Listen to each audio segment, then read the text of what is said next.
So for this example, I am drawing a deer using Derwent pastel pencils, Faber-Castell pastel sticks, and grey pastel matte paper. I'll just put an equipment list below in the description if you want to go and check that out. I just thought I'd use this painting to demonstrate what I think is the most important thing for realistic drawings or realistic paintings. A lot of people focus on things like the outline, the proportions, the techniques of applying the paint or the pastels, the base colours, the details, and they aren't the most important thing. The most important thing for achieving realistic artwork, in my opinion, is getting the contrast and the values correct. It's getting the depth of those shadows and the depth of those highlights with enough contrast between them that it really makes the artwork pop and look 3D and have lots of form. I'm using this pastel piece to demonstrate this principle and show you how making dark shadows and light highlights really makes that drawing or the painting pop. Before we start going into that, I used the term value earlier, and values, tones and hues are something that beginner artists sometimes get confused with, so we'll just start by explaining what they are. Value, to put simply, is how light or dark something is. So if you were to turn a painting that you've made into black and white, just using your phone or a camera, the values would be the different levels of whites, greys and blacks seen in that picture. Hues are the basic colours that we see. If you imagine a colour wheel, the reds, the yellows, the greens, the blues, the oranges, they are hues, the colours of a painting. Value is completely independent of the hue. So how light and dark an area is independent of its colours. To achieve realistic paintings, getting those values right is critical. The other phrase that's used very commonly is tones. And tones are essentially the different shades of hues. So the different shades of colours. When you've got a green, for example, you've got tones of light greens, dark greens, mid greens, but they are all green. So they are all dependent on the hue, whereas values are independent of that hue. And getting the correct values in artworks is something that is really neglected in a lot of beginner artists' work, but also a lot of professional artists' work. It's something that takes a bit of training to do, but it's a really easy thing to adjust and to think about once you actually start to understand why it works and what it is. In my painting that I'm doing here, yes, it's very detailed, and yes, those details are there, but that detail is secondary to the values and that contrast between the lights and the darks, especially with this painting, which the deer is going to be kind of backlit from that right-hand side, so there's going to be a really bright light on one side and a lot of dark on the other. The skill of pushing those values is really neglected in a lot of young artists' work.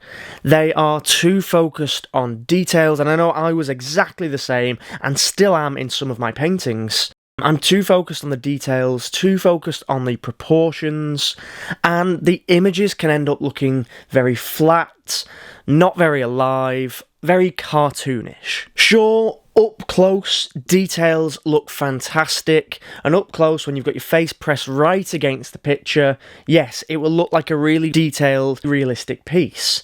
But as you step further away, because most people don't spend their time with their face pressed up against the painting, as you step further away, the artwork that don't have those really bright highlights and really dark shadows, the artworks with not very much contrast in them, just look a bit flat, they look rubbish, they look boring, they look cartoonish, two-dimensional. The trouble is, for young artists that don't know about pushing their values, when you're outside in the real world, your brain tells you about generic colours. So you look at a tree and you go, it's green. You look at someone's shirt and it's red. You look at the sky, go, it's blue, as long as it's a nice day. But if you actually focus on those objects and you look at the actual shades or the tones of the colours that you're looking at, rather than just what your brain tells you that basic block colour is, then you'll actually start to understand and realise that the brightness of each of those colours and each of those objects varies a lot. So looking out of the window from where I'm sat, I can see trees with green and leaves that are red because it's autumn now, and I can see branches that are brown. But if I actually start to pick up on those colours and pick up on those shades of green in the trees, I can see some where the light is hitting are a lot lighter, they're a lot paler, a little bit more yellow. If I look down towards the areas that are being not quite as brightly lit, they're more mid-tone, sort of grey greens. And then I go even further into the centre of the tree where there's almost no light hitting. They're almost like a very, very deep green that's almost black. And in those dark, deep green areas, it's really, really difficult to actually pick out individual leaves.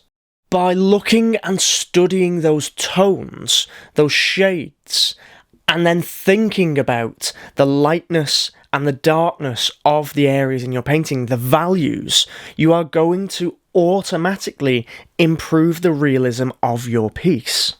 One of the first things that I actually notice when I'm critiquing other artists' work is that I can see that I'm sticking more to those mid-range values. They're scared to go too dark. You can't be scared to go too dark. You cannot go too dark with your artwork, especially in the shadowy areas. A great example of an artist that really, really pushes his values is John O'Dry. He's got a YouTube channel, I'll pop a link down to that in the description below, but you can see in his artwork that he really pushes those shadows, really, really pushes those bright highlights, and look just how realistic these pieces are. The way to make your artwork look really realistic and stand out and pop is through correct value control and contrast between your highlights and your shadows. Details do not make artwork realistic.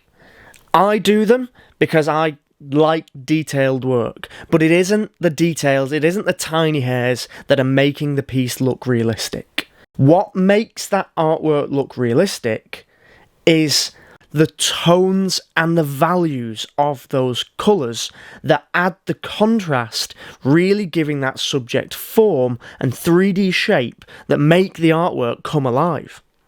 You don't even need details in the shadows of your artwork. I'm going to get a little bit sciencey here.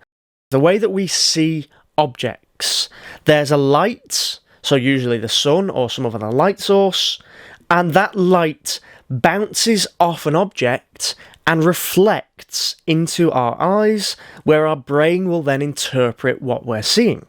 Areas that are being lit up by the light, that light is bouncing off those areas, it's bouncing into our eyes. The shadowy areas, by definition, is the absence of light. So there is nothing bouncing off that area and into our eyes, therefore our brain is not getting any information. Which means we aren't seeing any detail. We cannot determine details in true shadowy areas.